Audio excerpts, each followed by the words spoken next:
My raffle for a brand new PS5 plus free worldwide shipping is doing so well now that we are officially within 25 tickets of no longer needing a cash prize as a safety net and being able to 100% guarantee that whoever wins is for sure getting that PS5 no matter where they live. That's fantastic news, and that was the bare minimum that I wanted to achieve. Within the next day or so we should be there. So of course if you haven't entered already and you don't have a PS5, or if you live in a country where you just can't find one, it's a pretty good alternative. A PlayStation 5 plus shipping for the price of a cup of coffee. And of course, if you do want to enter, it's in the link in the description right below. As many of you will recall from last week on the channel, I released a video about things which I'd collated together into a little list for my personal highlights of what I think Polyphony could learn from, at least so far in the rollout of Gran Turismo 7. And as it turns out, many of you agreed, and many disagreed with certain points, or even added points on top. To counter that video though, because as I've said before, I both criticise and praise Gran Turismo, and if you look through the history of this channel, that's what I've always done, this is the antithesis to that video, because all of my criticism, for all of my critique of Gran Turismo, which always comes from a place of love, because any hater would have to admit that I would make a lot more money and get a lot more views if I just praised Gran Turismo, but in this video I wanted to talk about the positives. Now, what are the things that Gran Turismo 7, even this early on in its life cycle, has done well? Well, I've collated together at least 9 things which came to mind for me that I think Polyphony have actually done really well in this game. So without any further ado, let's get into it, and of course, please add your thoughts on top of this. This is our occasion to really be positive about the game. So if you absolutely love it, tell me down below what you've loved about the experience, what things you really hope they do again, and even if they don't do them again, what things that you're happy they at least did here. So for me, kicking off first of all, this is actually something which, as with many points, you could kind of argue either way. You know, you could see maybe a downside in terms of how it was implemented, but at least in terms of the concept itself, I really like and I really appreciate that Kaz and Polyphony at least tried to use nostalgia, but also reinvent that nostalgia. What I mean by that is, and I've mentioned weaponizing nostalgia before, it's very, very easy to make a profit on something by appealing to people's nostalgia. You see that in a lot of movies these days, in a lot of games, and you can even argue that Gran Turismo 7 did it in its marketing. The reason why I think it actually is a positive though, despite marketing use, is because of how they did it in at least some of those cases. Because on the nostalgia side, they brought back stuff like Trial Mountain, Deep Forest, and of course cars like the Escudo, the Pennzoil Skyline, etc. But in particular, it is those 2 circuits for me. Because not so much those 2 circuits, it's what they represent. They reinvented nostalgia. They didn't just bring back the circuits as a one-to-one thing, they put the effort into trying to update those circuits. So yes, it appeals to the nostalgia, but they tried to go an extra step to make the circuits fresher and newer than just a one-to-one recreation. Now, not everyone will be happy with that, and for me personally, I do find Deep Forest a bit jarring compared to the original, but the fact is they did clearly put effort in to try and make the tracks feel a bit fresh, a bit new, and if nothing else, a bit more realistic than they used to be. I think that is something worth praising, because it would have been much simpler to just recreate the older ones in HD and shove them in the game for the sake, well, for the sake even, not for the steak, for the sake of nostalgia. The second thing for me is actually AI. Now this is a double-edged sword because technically this hasn't completely happened yet, but I'm talking about Sophie. The AI in Gran Turismo has always been one of those things in which we can easily complain because it's a sitting duck. The AI is very dumb, not particularly quick more often than not, and you can pretty easily beat them, at least in most cases if you have the right car. The reason why I'm looking at this as a good point though is because even though Sophie hasn't been integrated into the game yet, and even when it is, I have no question and no doubt that it won't be perfect, I do at least appreciate that they are trying to once again update the idea. And that is a good sign, because it means that not all of the effort is only going into real versus real people online. They are at the very least trying to provide an update, both in some cases probably to be used online, but in 99% of cases to be used more in a career mode or a solo career type of setting. That is a good sign for two reasons. One, it means they're actually addressing something or attempting to address something which has always been an issue, not just for Gran Turismo, but for many other games as well, but also they are at least paying that level of attention to trying to improve the solo gameplay of the game. That to me is more important in terms of me appreciating it than the actual Sophie concept. Whether Sophie works or not is a different point. The fact that they're trying to do that for those of us who do want more of a solo game, that is what I appreciate. The next thing on the list for me is the visual standards. Now this is one which I think a lot of people will kind of take for granted, and that's exactly why I want to talk about it. Familiarity breeds contempt. It's why people take stuff like the Nissan GT-R for granted, because it's been around for so long and it's been good for so long that you just expect it to be good and you don't even bat an eye unless it isn't.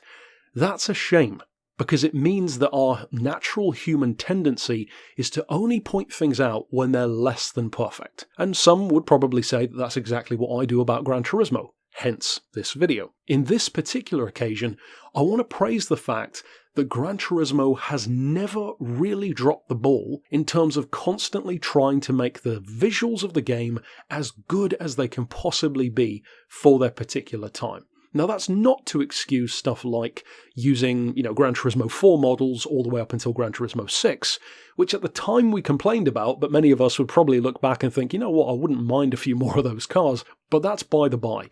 Generally speaking, in an overarching sense, they have done a fantastic job of, at the very least, leading the pack in terms of visual graphics, in terms of, the vehicles themselves and how they look within the game. If you look at Gran Turismo 2 for its time, Gran Turismo 4 for its time, Gran Turismo 7 or even Sport for their time, they pretty much are the most realistic looking racing game overall. There may be certain glitchy points or not quite great things here or there, but overall, I think they do a very, very good job, and a job which is easy to assume they're going to do well, and thus not thank them for. I do want to thank them for that, because graphics are everything for many people, and they're so good now that if you put a car into a Scapes location, you can now legitimately fool someone into thinking that it's a real car. That is outstanding. The next point that I wanted to touch on is actually something which I believe many of us could agree on, and you can always say they could do this particular bit better or that, but as, again, a general rule, I think GT7, perhaps more so than any other game since Gran Turismo 2, has done a far better job of visual modifications on cars than any other Gran Turismo title. Even Sport, and that was just the last game. Gran Turismo 6 was okay, they had some decent visual mods.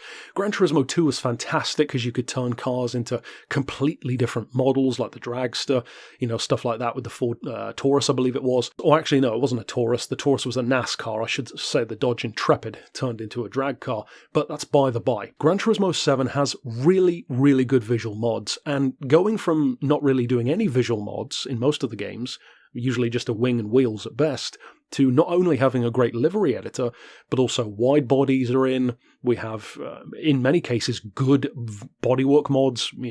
Take the BMW M2 for an example. They put a lot more effort into it than they easily could have, just to, say that they've got it in there. They clearly did try.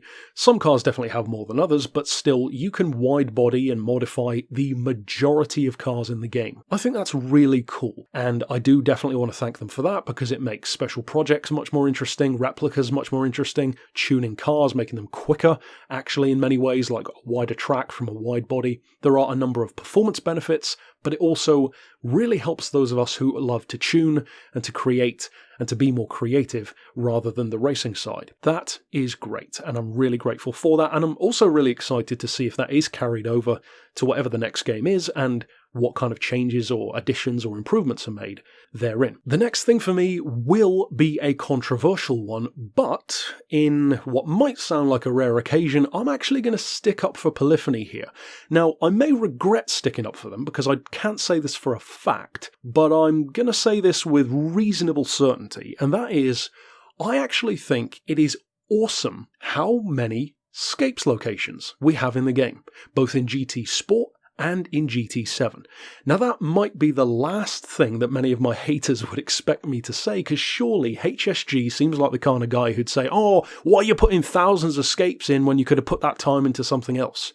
Well, that's exactly why I'm praising them, because unless I'm wrong, and I reserve the right to take this back, but unless I'm wrong, I don't think Polyphony or its personnel is going out into the wild with a camera and taking these photos. It seems much more likely to me that they are outsourcing this to professional photographers who are just doing that work for them, and then they implement it into the game. If that is the case, which I think it probably is, that would make sense, then that is a fantastic addition to the game, because Polyphony is not wasting time and resources on doing those locations. It's being outsourced as it should be. They are merely adding them to the game as somebody who is a YouTube creator making thumbnails, who just loves to take photos of cars legitimately, and I have as far back as Gran Turismo 4, even when I wasn't doing YouTube content. I know for many of you love photography in the game as well, and just look under the search section, there's so much creativity and artistry on display, with liveries being photographed, tuning, or even just cars in their natural habitat. I think that's fantastic, and I do think it is legitimately awesome that we have thousands of those in the game. If Polyphony's doing all of that themselves, then sure, I could criticise it for being a bad use of time compared to how many cars could have been done, but it doesn't seem to me like Kaz is running around with, a Canon camera and snapping photos of the Burmese Alps. It doesn't seem likely to me. So for now, I'm going to keep it in the list because I think that's how it's happened, and I think that's pretty awesome. The next thing is one which, again, you could see the other side of the coin on in a more negative sense, but again, I want to thank them and commend them for at least doing this. It could have definitely and should have definitely been done in a better way, but at least they've done it, and we can now work from this idea and make it hopefully better next time, and that is engine swaps. Engine swaps is literally in most people's top 10 bucket list from day one of the series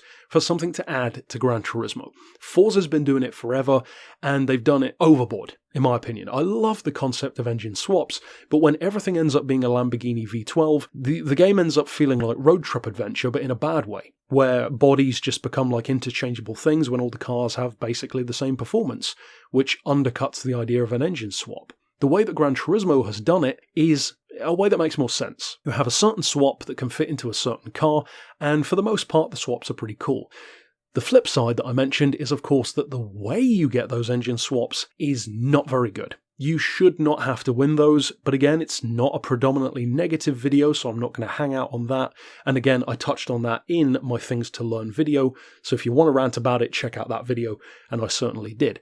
The concept, though, is what I'm talking about. The idea of finally having engine swaps in the game is fantastic as far as I'm concerned, and now that they've done it, doubtless they've learned things from it, and hopefully it can be changed, improved, and implemented in a better way in future. So if this is the beginning, it means that things should and certainly can get even better in that regard. The next thing for me is used cars.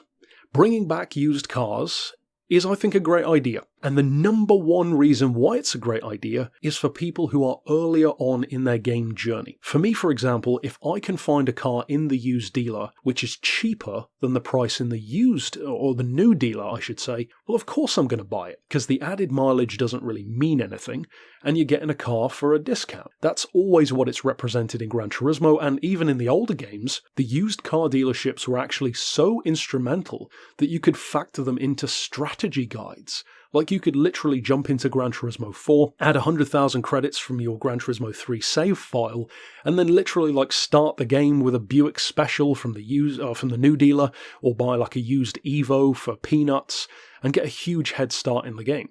But you just had to think about that and spend wisely. Now, it's not quite that extreme or strategic anymore, but the fact that used cars are back, and now, of course, that they're factoring in selling cars into that, which I don't care so much about, to be honest, but just buying used cars for a discount, I'm glad to see that back, because again, it's not an essential thing, but it is nostalgic, and it actually goes beyond nostalgia and has relevant benefit.